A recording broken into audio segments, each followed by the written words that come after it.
যাদের জমি নেই তাদের চিন্তা শেষ, জমি দিয়ে বাড়ি বানিয়ে দেবে রাজ্য সরকার।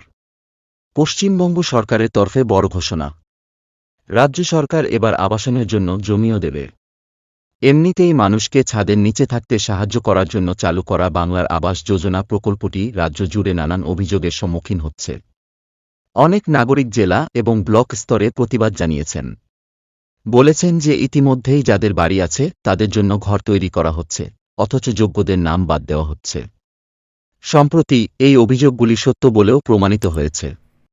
আবাসনের জন্য অর্থের সাথে জমি প্রদান, পঞ্চায়েত বিভাগ ঘোষণা করেছে যে তারা এখন বেঙ্গল আবাস যোজনার 12,000 সুবিধাভোগীকে জমি প্রদান করবে, যারা টাকা পেয়েছিলেন কিন্তু জমি না থাকার কারণে বাড়ি তৈরি করতে পারেননি তাদের জন্য।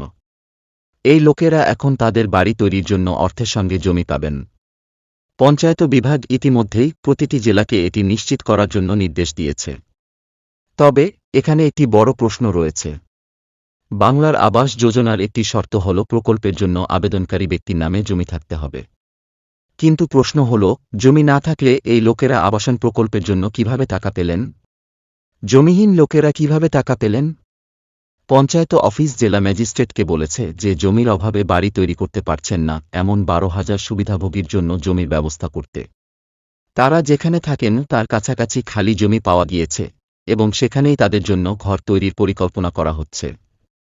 কিন্তু মানুষ প্রশ্ন তুলেছে যে জমি না থাকা সত্ত্বেও কিভাবে এই ব্যক্তিদের আবাসন প্রকল্পের জন্য টাকা দেওয়া হয়েছিল।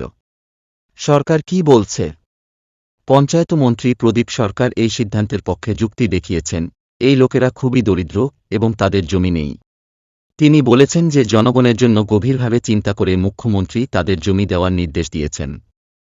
তবে জমি নেই এমন ব্যক্তিরা প্রথমে কিভাবে আবাসন প্রকল্পের জন্য অর্থ পেতে পেরেছিলেন তা নিয়ে এখনও মানুষ বিভ্রান্ত। এমনকি ভবিষ্যতে বেঙ্গল হাউসিং স্কিমের জন্য আবেদনকারী ভূমিহীনদের গৃহীত হবে কিনা তা নিয়েও প্রশ্ন রয়েছে।